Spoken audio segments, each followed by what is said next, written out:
My name is Kryn. I'm sitting in my small, cozy apartment, looking out at the bustling city below. It's been months since graduation, and I've finally found my place. I've left behind the pain and the struggle, the family that never believed in me, and the life that held me back.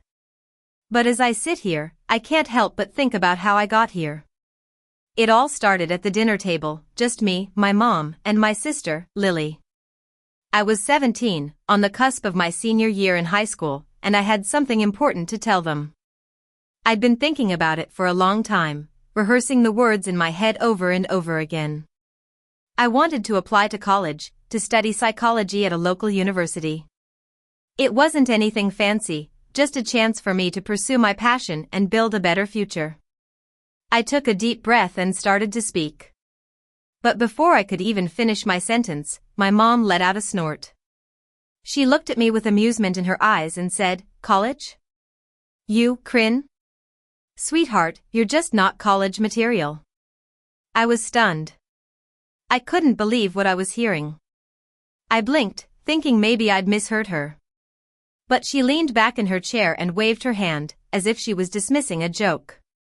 "Let's be real," she said. "You're better off learning how to clean hotel rooms. It's honest work. Meanwhile, Lily is going to be a doctor. She's already got early acceptance offers." Lily smiled smugly, not even pretending to be modest. I just sat there, staring at my plate, feeling like the ground had shifted beneath me. My cheeks burned with embarrassment and something else, something that felt like betrayal. "I can handle the workload," I mumbled, trying to defend myself. "I've kept my grades up." My mom cut me off with a laugh. "Please," she said. "You barely got through algebra. You don't have the discipline, Kryn. You're smart in your own way, street smart. But books? They're not your thing." Lily added, "Don't take it so personally. You'll find something that suits your skill set." It wasn't just what they said, it was how casual they were. It was like they'd already decided who I was, and nothing I said could change that. I pushed the food around on my plate while they chatted about which med school Lily should choose, about scholarships and dorm tours and which color laptop she should get. I wasn't even part of the conversation anymore. But in the middle of all that silence, something inside me woke up. I wasn't crying. I wasn't pleading. I was planning. I would not be the girl who cleaned hotel rooms just because someone decided that was all I was worth. I didn't know how. I didn't know when. But I knew one thing for sure. If no one was going to believe in me, I'd learn how to believe in myself. And someday, I'd walk across a stage with a diploma in my hand. And they'd have no choice but to remember this night. Our family dynamic had always been clear. Lily was the golden child. From the moment she could walk, she was showered with praise and affection. Her achievements, no matter how small, were met with wide smiles, applause, and sometimes even gifts. My parents were always so proud of her, constantly bragging about her to their friends and family. I, on the other hand, had always been a bit of a shadow in the family. Despite being hardworking, responsible, and determined, my efforts seemed to go unnoticed. I was the one who did the chores, who helped out around the house, who tried to keep the peace. But it never seemed to be enough. Lily's life was a picture of perfection. She excelled academically, always scoring top grades. She was also effortlessly beautiful, with long, flowing hair and a smile that could light up a room. She seemed to glide through life, surrounded by friends and opportunities. Her accomplishments were a constant source of pride for our parents. I often found myself sitting quietly at the dinner table, watching the admiration flow toward Lily, wondering if my own efforts would ever be enough to earn the same level of attention. Our mother, especially, never missed an opportunity to praise Lily's brains and natural talent. "Lily is going to be a doctor one day," she would say with a smile so wide it practically stretched across her face. "She's got the brains for it, and she's already starting to build a great future." I was never the topic of such glowing praise. If I ever brought up my own achievements, they were always dismissed or minimized. You're smart, too, but Lily's got something special, my mom would say, not even attempting to hide the favoritism. It wasn't just the words, it was the actions that spoke louder. While Lily's tuition was fully paid, her textbooks bought without question, and her extracurricular activities funded without hesitation, I was left to fend for myself. I worked part-time jobs to make ends meet and struggled to balance my studies with a need to contribute to household expenses. It never seemed to matter how hard I worked. Lily's needs always came first. Then, one summer, just before my senior year in high school, the final blow landed. I'd just received an acceptance letter from a prestigious college. The future felt promising. I was so excited to share the news with my family, thinking they'd be proud of me. But instead of the congratulatory words I was hoping for, my mother's voice broke the silence with a sharp comment. "Kryn, I've been thinking about your tuition," she said, her tone suddenly cold. "I don't think we can help you out this year." I froze, the weight of her words sinking in. "What do you mean?" I asked, my voice trembling slightly. "You're smart," she said, not even glancing up from her plate. "You can figure it out. Go clean some hotel rooms or get a job, whatever. Lily's the one we're focusing on now. She's going to be a doctor. You need to be more realistic about your future." My heart sank. Every word felt like a slap to the face. I'd worked so hard to get here, to prove to my family that I could achieve something great, too. And yet all they saw was Lily as the shining star. I was just not enough. My father, who usually stayed quiet, only nodded in agreement. "Your mom's right," he muttered, not offering any other support. The message was clear. Lily's future was set, while mine was something I'd have to figure out on my own. But something inside me snapped. I wouldn't accept this. I wouldn't let my mom's words define me. The anger and frustration began to bubble inside me. But it wasn't just anger, it was determination. I wasn't going to clean hotel rooms. I was going to prove them wrong. I was going to go to college, and no one would stop me. And so, with a mix of resentment and resolve, I started planning my future. One I would build entirely on my own. The path would be difficult, but it was mine to choose. And I would make sure my success would speak louder than the years of favoritism that had been handed to Lily. I didn't lash out. I didn't argue or fight back. Instead, I chose silence, a silence that screamed louder than any words could. After my mother's cruel dismissal, I retreated into myself. There would be no dramatic confrontation, no tearful outbursts. I would prove myself without needing anyone's approval. My days were long and exhausting. Each hour filled with a new task to keep me moving forward. By day, I attended high school and kept my grades up, determined to finish strong despite the weight of my family's indifference. But as soon as school ended, my workday began. I took on multiple part-time jobs. I worked at a local cafe in the mornings, then shifted to a night shift at a hotel to clean rooms. Every night, after the hotel's last guest had checked out, I would mop the floors and scrub toilets, silent, repetitive tasks that felt like the very embodiment of the life my mother had prescribed for me. But I didn't care. This was my reality now, and I would make it work, no matter how small the steps or how difficult the journey. On the rare occasions when I had a moment to myself, I spent it tutoring local high school students, teaching them English or math. The money was minimal, but it helped. And every dollar I earned, every hour worked, was one step closer to my dream. The worst part was not the work itself. It was the loneliness that came with it. No one knew the full extent of my struggle.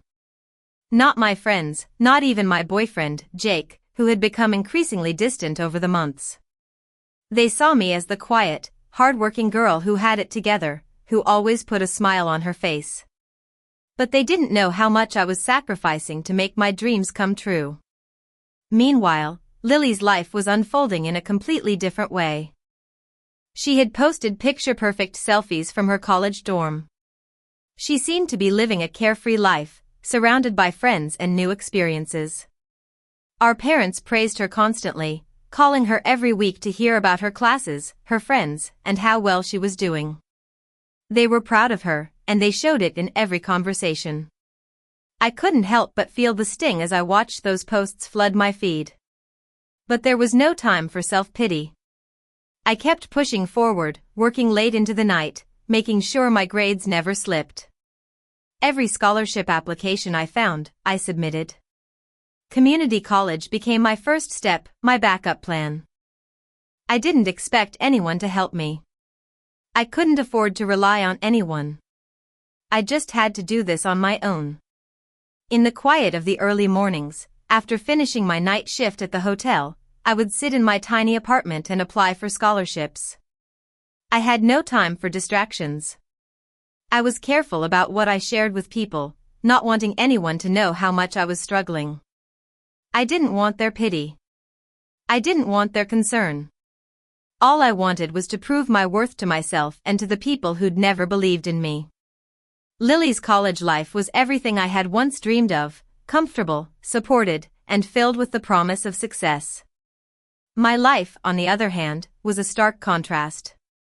My clothes were worn, my hair was often tangled from the long hours at work, and my hands were raw from scrubbing hotel floors. But my resolve never wavered. I knew the path ahead wouldn't be easy, but if I had to clean every hotel room in town to get into a university, I would do it. One day, after months of applications, interviews, and waiting, I finally received the call. My scholarship was approved. The first step toward my future had been secured. It wasn't much, but it was a start. I was accepted into community college, and from there, I would transfer to a 4-year university. It wasn't the glamorous start that Lily had gotten, but it was mine. I had earned it, and with every passing day, as I mopped hotel floors and tutored students, I became one step closer to my ultimate goal. No one knew the battles I fought in silence. They only saw my quiet determination, my resilience, and the unwavering belief that one day my success would be undeniable. I wasn't going to wait for anyone to hand me anything. I would build my future myself, and no one, least of all my mother, could take that from me. My world had shrunk to a small, quiet space. There were no family dinners filled with laughter or light-hearted conversations. Instead, I spent most of my time alone at my cramped apartment or in the library, surrounded by books and the hum of fluorescent lights. My parents never asked about my studies. It wasn't that they didn't care, they just never acknowledged the struggle. My mom, always so proud of Lily, never seemed to find the time to ask me about my future. Instead, there were endless updates about Lily's college life. Lily's doing so well in her pre-med classes. She's already on track to graduate with honors. Meanwhile, I was left in the background, quiet, unnoticed. Even Lily, whom I had once looked up to, seemed to fade into the distance. Every once in a while, I would see a photo of Lily on social media, smiling with friends, standing beside her professors, all wrapped up in the life our parents praised. But when I reached out, sending texts or commenting on posts, the replies were short, distant. A few words here and there, no effort to engage. The isolation was suffocating. My phone rarely buzzed with messages of support or encouragement. Instead, the only messages I got were passive-aggressive comments from my mom. "How's that job of yours? Still cleaning hotel rooms? Hope you're learning something useful there." Or, "I'm sure you're doing fine. Just don't get too used to that lifestyle. Lily is going to change the world." Even the milestones in my life, things that should have been celebrated, passed by without a word. My graduation date came and went without fanfare. I didn't expect an extravagant celebration, but I'd hoped for at least a text, maybe a phone call. Instead, it was as if it didn't matter to anyone. Not my parents, not Lily. But I kept pushing forward in a way that only I could. The lonely nights became a routine. I'd get home after a long shift, heat up a cup of ramen, and sit at my desk, textbooks scattered across the small space. I would study, my fingers cramping from hours of typing and writing. I'd barely slept, sometimes working through the night. But my resolve never faltered. The ramen meals, the exhaustion, the isolation, they became a background hum in my life, a constant reminder that the only person who believed in me was myself. The professors, however, began to notice my brilliance. In every class, I poured myself into my work. No matter the subject, my answers were always thoughtful, well-researched, and articulate. My professors had no idea what it took to get me there. The late nights spent alone, the exhaustion, the sacrifice, but they saw my potential. They saw the quiet, humble brilliance that shone through every project I submitted. "Kryn, this is exceptional work," one of my professors said after reading an essay on a particularly challenging subject. "You've got a real knack for this. Have you considered continuing your studies?" My heart swelled with pride. It wasn't just about the grade, it was the acknowledgement. For the first time in a long while, someone had noticed me. Someone who wasn't family or a friend. Someone who didn't owe me anything. And that felt better than anything I could have imagined. Despite the isolation, I had found a kind of strength within myself. No matter how much the world tried to push me down, I was still standing, still succeeding. And as I kept working one day at a time, I knew my time was coming. I just had to keep going. The email hit my inbox on a quiet, otherwise ordinary evening. I opened it without expecting much. After all, I'd applied to several universities, but the idea of being accepted to a top-tier school felt like a far-off dream. But as I read the subject line, my breath caught in my throat. "Congratulations, you've been accepted to university name." My hands trembled as I clicked the email open. The words on the screen didn't seem real at first. I read them again, accepted, and my heart soared. The weight of everything I'd been through in the past few years, the isolation, the loneliness, the countless hours of study, all suddenly felt worth it. I had made it. But I didn't share the news with anyone. Not my mom, not my sister, not anyone. This was mine, my victory, my breakthrough. I had spent years feeling like an outsider in my own family. Now, I didn't need their validation. I was done with trying to earn their approval. I would walk this path alone as I always had. I accepted the offer in silence, packed my things, and moved to the city for the fall semester. The first day on campus was overwhelming. There were so many new faces, so many new opportunities, and yet I felt at home. The weight of my past life seemed to lift with each step. I wasn't the girl cleaning hotel rooms anymore. I wasn't the one dismissed and ignored. No, I was now a student at one of the best universities in the country. Classes were demanding, but I thrived. I threw myself into my studies with the same focus and determination that had gotten me this far. I was no longer struggling to meet the bare minimum, I was excelling. My professors noticed my work, not just my grades, but my insights, my drive, my passion for learning. For the first time in my life, I was seen for who I truly was, someone capable of greatness. Beyond the classroom, I found myself forming real connections. I made friends, true friends, who weren't tied to my family's expectations or preconceived notions. They saw me as I was, and they valued me for it. The bond one formed with these new people was deeper than anything I had experienced before. I wasn't just someone to be pitied or brushed aside, I was a peer, a leader, someone who had earned their place. It didn't take long before I became involved in student leadership. I was elected to represent my class, and before long, I found myself organizing events, advocating for my peers, and speaking up for causes I cared about. People started coming to me for advice, for guidance. I had found a voice I didn't even know I had.